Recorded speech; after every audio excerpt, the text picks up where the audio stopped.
Amoka was a beautiful and humble young lady known for her kind heart and hardworking nature.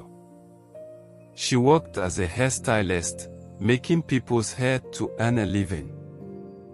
Despite her diligence, Amoka had one major flaw: she loved material things so much.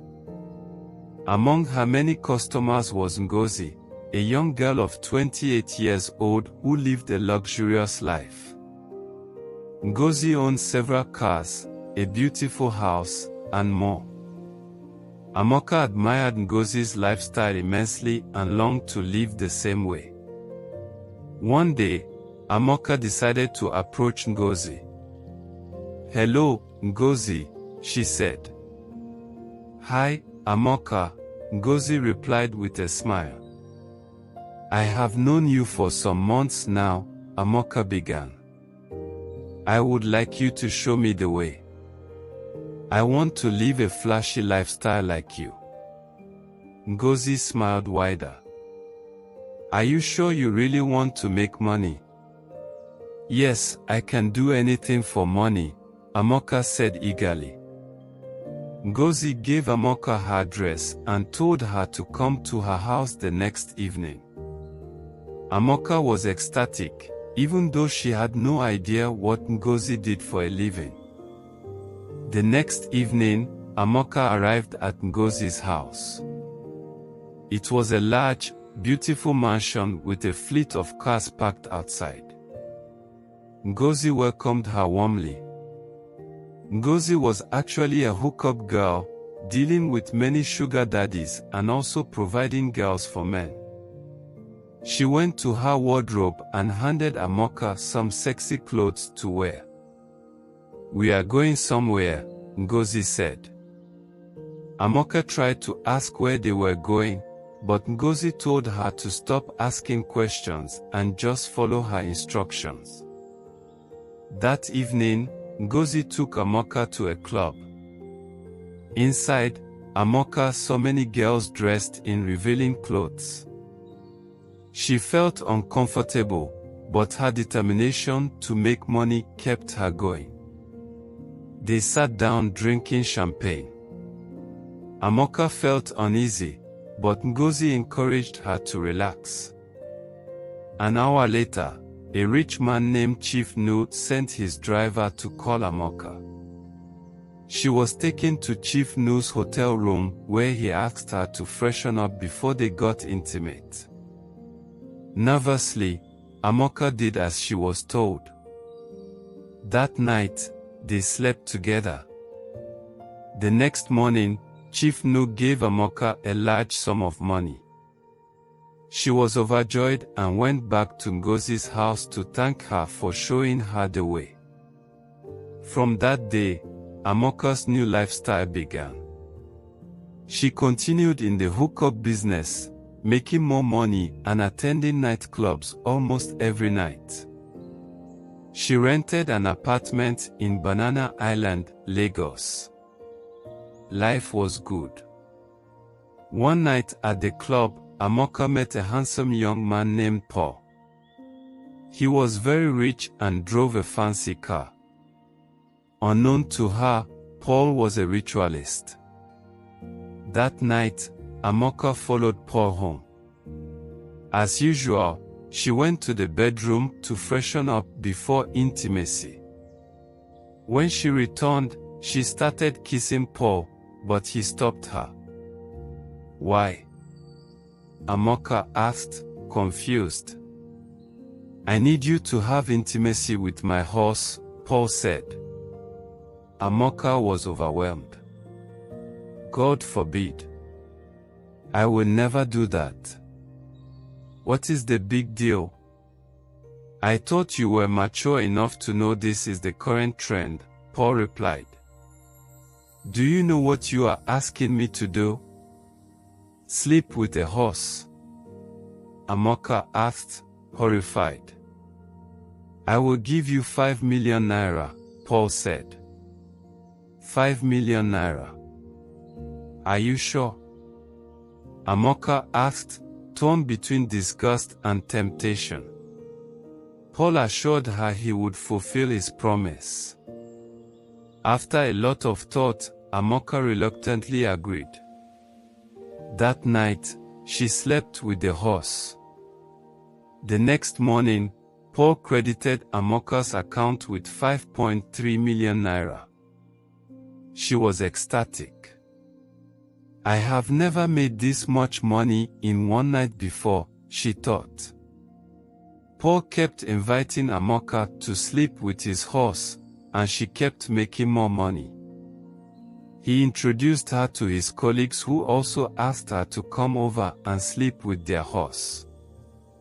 Amoka had many customers and made a lot of money. Within a few months, Amoka bought a car and a house in Banana Island. She felt her dreams had come true, unaware that the consequences of her actions were about to catch up with her. 2 months later, Amoka began feeling very sick. She visited the hospital and was diagnosed with an incurable disease. The shock of the news made her world crumble. She cried bitterly and began to spend all her money seeking treatment. Amoka sold her car and house to pay for her health care but saw no improvement. She sought help from her friends, sugar daddies, Paul, and his friends, but all abandoned her. Realizing her mistake, it was too late for regrets. Amoka went back to her village to seek a solution. The witch doctor told her she had been used by ritualists and had only 1 month to live. Amoka lived in pain, sorrow, and regret until she died. Amoka's death left a lasting impact on her family and the village. The sorrow was palpable as people whispered about her tragic downfall. However, her story did not end there. Her younger sister, Ada, was determined to uncover the full truth behind Amoka's demise. Ada was a fierce and intelligent woman, a stark contrast to Amoka's initial naivety. She had always looked up to her sister, and Amoka's downfall struck a deep chord within her. Determined to seek justice, Ada decided to dig deeper into the circumstances that led to her sister's tragedy. One evening, Ada visited Ngozi's house. She was determined to get answers. "Good evening, Ngozi," Ada greeted as she walked into the lavish living room. Ngozi looked up, surprised to see Ada. "Good evening. What brings you here? I need to know what really happened to my sister. I know she got involved in something dangerous, and I believe you have the answer," Ada said firmly.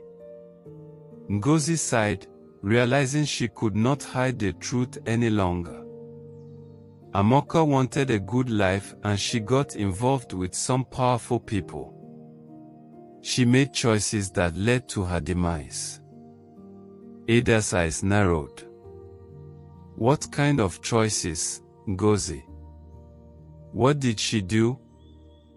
Ngozi hesitated, then finally spoke. She was introduced to a world of money and luxury, but at a terrible cost.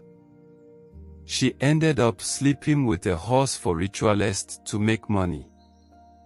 Ada was horrified but not entirely surprised. "And you? What role did you play in all of this?" Ngozi looked away, guilt written all over her face. "I introduced her to the business. I thought she knew what she was getting into, but I did not realize how far it would go." Ada felt a surge of anger and determination.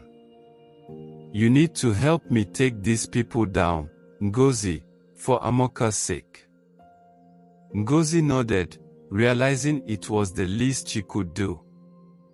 "All right, I will help you, but it is dangerous. These people are powerful and ruthless." Over the next few weeks, Ada and Ngozi worked together, gathering information about the ritualists and their operations. They discovered that Paul was at the center of it all, with a network of wealthy men who exploited desperate girls like Amoka. Ada knew she needed to act carefully. She contacted a trusted journalist, Mr. Femi, who had a reputation for exposing corruption and criminal activities. Mr. Femi, I have a story that needs to be told. It's about my sister and the dark world she got involved in, Ada said during their meeting at a discreet cafe. Mr. Femi listened intently as Ada and Ngozi recounted everything they knew. This is huge. We need solid evidence to bring these people down, he said. Ngozi provided contact information and locations of the key players in the operation. Mr. Femi agreed to help, knowing the risk but also the potential impact of exposing such a scandal. As they worked together to gather evidence, Ada could not shake off the feeling that they were being watched. She was careful, always looking over her shoulder, but the determination to seek justice for Amoka kept her going. One night, while Ada was going through some of Ngozi's notes, she received a threatening message on her phone. Stop digging or face the same fate as your sister. Fear gripped her, but she knew backing down was not an option. She showed the message to Ngozi and Mr. Femi. They all agreed to be more cautious but also more relentless in their pursuit. They devised a plan to get Paul to confess on tape. Ngozi would arrange a meeting with him, pretending to bring a new girl for his ritual. Ada and Mr. Femi would secretly record the conversation. The night of the meeting, Ada's heart raced as she hid in the back room of the chosen location.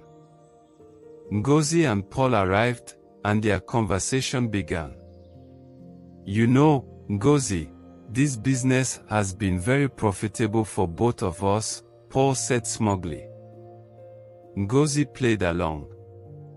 Yes, but we need to ensure the new girls know what they are getting into. Amoka did not, and look what happened. Paul laughed. Amoka was a good one, but not everyone can handle the consequences. They all think it's just about the money.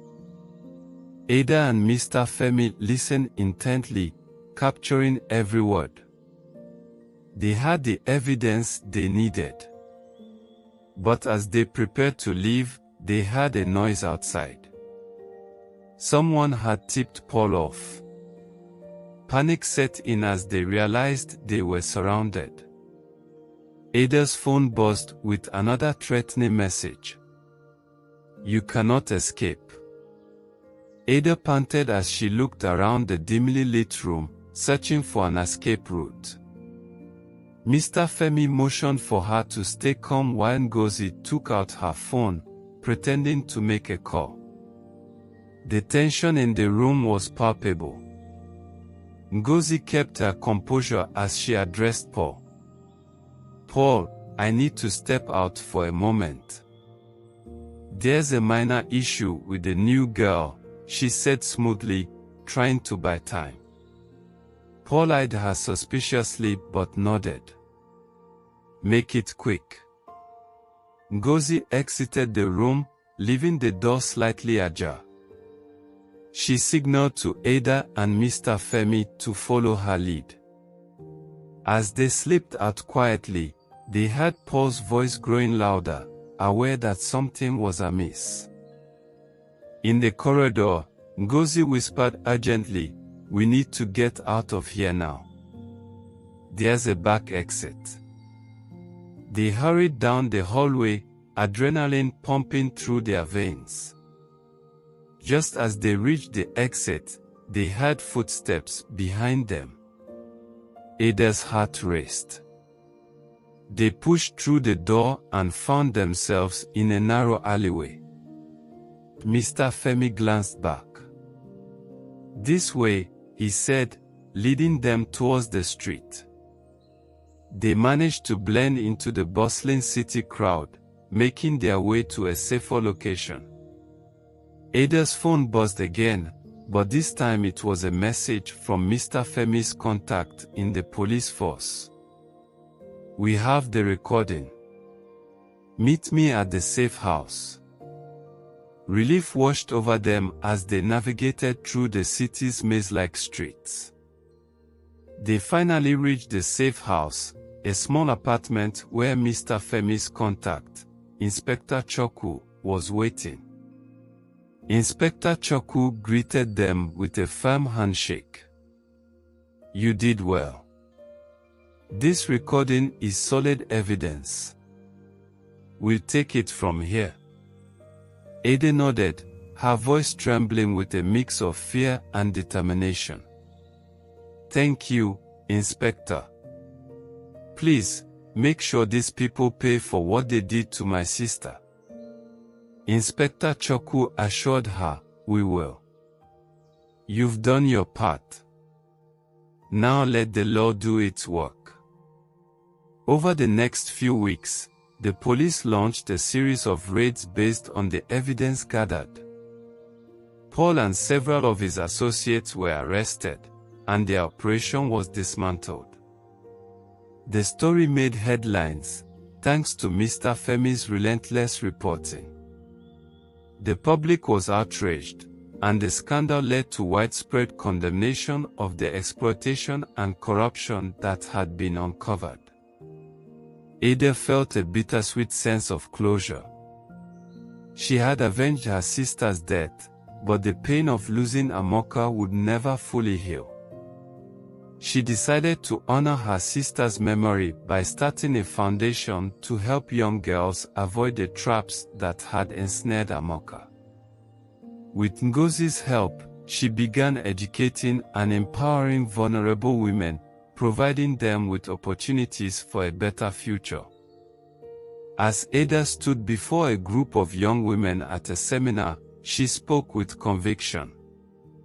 "My sister, Amoka, was a victim of greed and exploitation. But her story does not have to be your story. We are here to support you, to give you the tools and the strength to make better choices. Together, we can break this cycle and create a brighter future for all of us."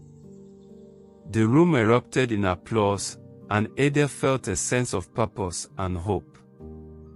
Amoka's legacy would be one of empowerment and resilience. Through the foundation, Ada found healing, knowing that her sister's tragic story had sparked a movement that would protect and uplift countless others. The foundation grew rapidly, attracting support from various sectors, including government agencies, non-profits, and private donors. Ada and Ngozi's relentless efforts to spread awareness and provide resources for vulnerable women began to make a significant impact. They organized workshops, vocational training programs, and counseling services, creating a robust support network for those at risk. One day, as Ada was reviewing plans for an upcoming event, she received an unexpected visitor at the foundation's office. It was Chioma, a young woman who had been rescued during the raid on Paul's operation. Chioma had been instrumental in providing crucial testimony that helped convict several key figures. Chioma's eyes were filled with gratitude and determination. "Ada, I want to help. I want to share my story and show other girls that there is hope." Ada welcomed her warmly. "Chioma, your courage is inspiring. Sharing your story will make a huge difference." Chioma began speaking at events and workshops, her first-hand experiences resonating deeply with the audience. Her transformation from a victim to a survivor and advocate became a beacon of hope for many. Meanwhile, Inspector Chukwu continued his investigation, unearthing more connections and exposing the breadth of the human trafficking network. The evidence gathered during the raids led to further arrests, and the trial of Senator Johnson Okoro was set to begin. The public eagerly awaited justice for the heinous crimes committed by those in power. As the trial commenced, Ada and Ngozi attended every session, supporting the victims who were brave enough to testify. The courtroom was packed with journalists, activists, and concerned citizens. Mr. Femi's articles had kept the story in the public eye, ensuring that there was immense pressure for a fair trial. The prosecution presented a compelling case, backed by solid evidence and powerful testimonies from the victims. Chioma's testimony was particularly moving, detailing the horrors she had endured and the role of Senator Okoro in perpetuating the trafficking ring. Senator Okoro's defense tried to discredit the witnesses, but the weight of the evidence was overwhelming. After weeks of intense proceedings, the jury found him guilty on multiple counts, including human trafficking, exploitation, and corruption. The courtroom erupted in applause and tears of relief as the judge pronounced the sentence. Senator Okoro received a lengthy prison term, and several of his associates were also convicted. Justice had been served, but the fight was far from over. With the conviction of such a high-profile figure, the foundation received increased attention and support. Ada and Ngozi expanded their efforts, reaching more communities and forging partnerships with other organizations dedicated to fighting human trafficking. One evening, as Ada reflected on the journey so far, Ngozi joined her on the balcony of their office. "We've come a long way, Ada. Amoka would be proud." Ada smiled, a tear escaping down her cheek. "Yes, she would. And we're just getting started. There's still so much to do." Ngozi nodded. "We'll keep fighting, for Amoka and for every girl who needs us." As they stood there, united in their mission, the city lights twinkled below, a symbol of the hope and resilience that had emerged from the darkness. Ada knew that Amoka's spirit was guiding them, pushing them to continue their work and to make a lasting impact on the world. In the years that followed, the foundation became a leading force in the fight against human trafficking in Nigeria. Ada and Ngozi's efforts inspired similar initiatives across the country, creating a network of support and advocacy that empowered countless women. Ada often spoke at international conferences, sharing their success story and urging global cooperation to combat human trafficking. She received numerous awards for her work, but her greatest reward was seeing the transformation in the lives of the women they helped. One day, while attending a foundation event, Ada met a young girl named Ifeoma. She reminded Ada of Amoka, with her bright eyes and boundless potential. Ifeoma had been rescued from a dangerous situation, and with the foundation's support, she was now thriving in school and dreaming of a future where she could help others. Ifeoma hugged Ada tightly. "Thank you for saving me. I want to be like you when I grow up." Ada's heart swelled with pride and emotion. "You can be anything you want, Ifeoma. Just remember to always be brave and kind." As the event continued, Ada looked around at the sea of faces, each one a testament to their hard work and dedication. She felt a profound sense of fulfillment and purpose. The journey had been long and arduous, but it was worth every moment. With Nosy by her side and the memory of Amaka guiding her, Ada knew that they would continue to fight for justice and create a better world for future generations. The foundation was more than just an organization, it was a legacy of hope, resilience, and unwavering determination. As the years passed, the foundation grew into a well-respected and influential organization not just within Nigeria, but globally. Ada and Ngozi's leadership attracted passionate individuals who shared their vision, and together, they developed innovative programs to combat human trafficking. They worked closely with government bodies, law enforcement, and international agencies, creating a formidable alliance against exploitation.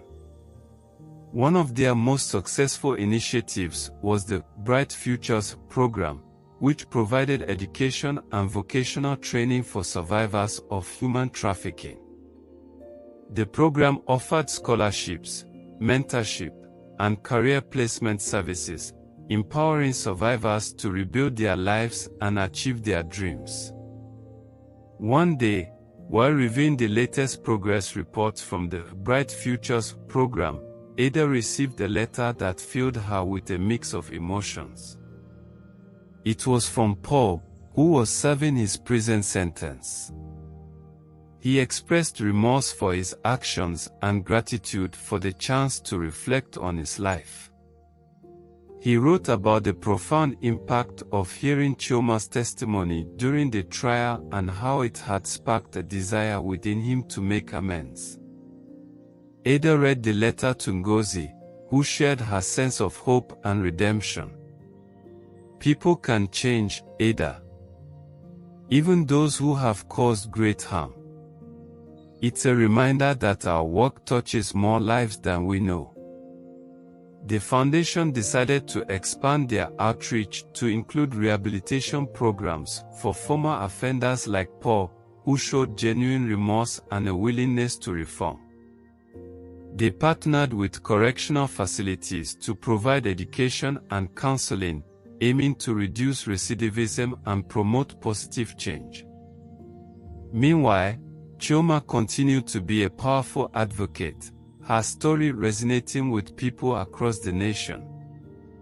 She was invited to speak at schools, conferences, and even international forums, where she emphasized the importance of awareness, prevention, and support for survivors. Her journey from victim to victor became a symbol of resilience and hope. During one such conference in Abuja, Ada and Chioma were approached by a woman named Nneka, who worked for a prominent international human rights organization. Impressed by their work, Nneka proposed a collaborative effort to create a global campaign against human trafficking. The campaign aimed to raise awareness, mobilize resources, and influence policy changes worldwide. Excited by the prospect, Ada and Chioma agreed to join forces. The campaign, titled Voices Against Trafficking, launched with a series of powerful videos, social media initiatives, and public service announcements. It garnered widespread attention and support, amplifying the message that human trafficking is a global issue that requires collective action. As the campaign gained momentum, Ada received an invitation to speak at the United Nations. It was a significant milestone, a testament to how far they had come since those early days of struggling to make their voices heard. Standing at the podium, Ada looked out at the assembly of delegates from around the world and spoke with conviction. Human trafficking is a scourge that affects every corner of our planet. It thrives in the shadows, preying on the most vulnerable among us. But together, we can bring it to light. We can empower survivors, hold perpetrators accountable, and create a world where every person is free and safe. Her speech was met with a standing ovation, and a commitment from various countries to strengthen their efforts against human trafficking was renewed. Ada felt a deep sense of accomplishment and a renewed determination to continue the fight. Back in Nigeria, the foundation continued to flourish. They opened new centers in rural areas, reaching communities that had previously been isolated and vulnerable.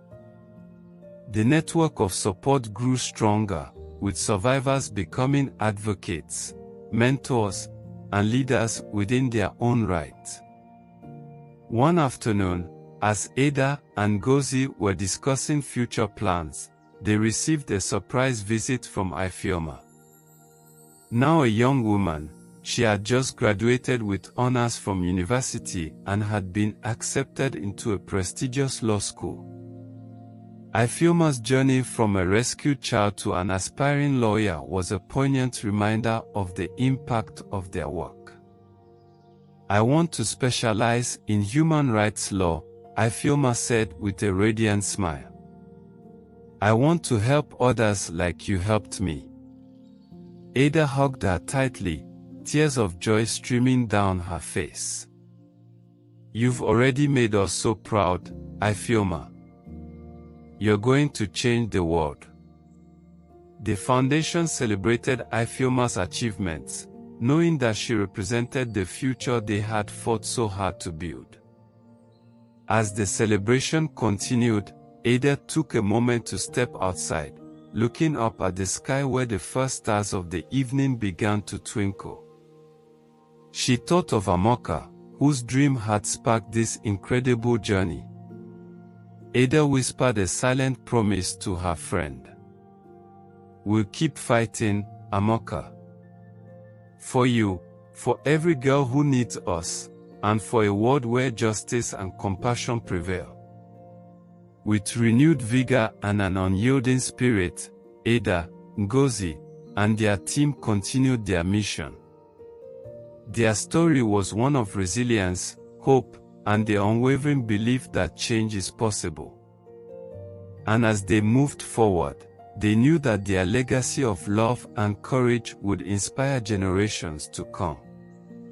Years passed, and the foundation's impact grew beyond what Ada and Ngozi could have ever imagined.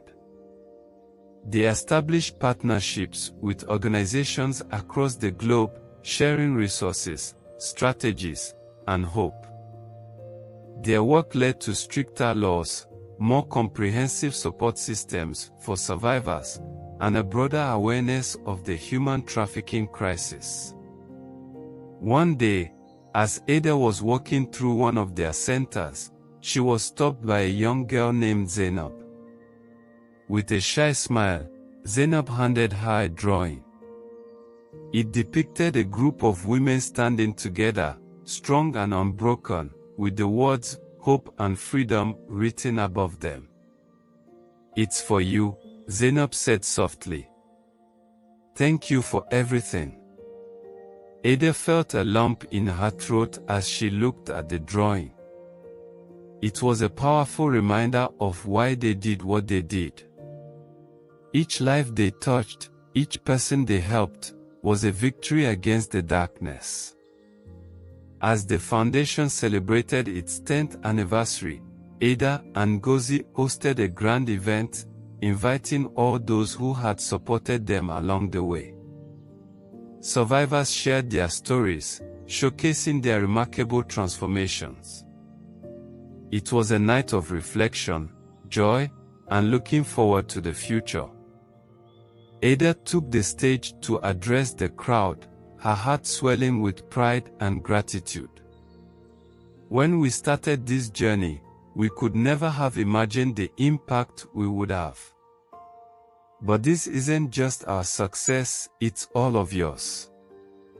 Together, we have shown that change is possible, that love and compassion can overcome even the darkest of evils. We will continue to fight, to support, and to empower. Thank you for being with us on this journey. The crowd erupted in applause, and Ada knew that their mission would continue to thrive with the support of their incredible community. As the event concluded, the foundation released a special video highlighting their journey and the stories of those they had helped. It was a moving tribute to their work and a call to action for others to join the fight against human trafficking.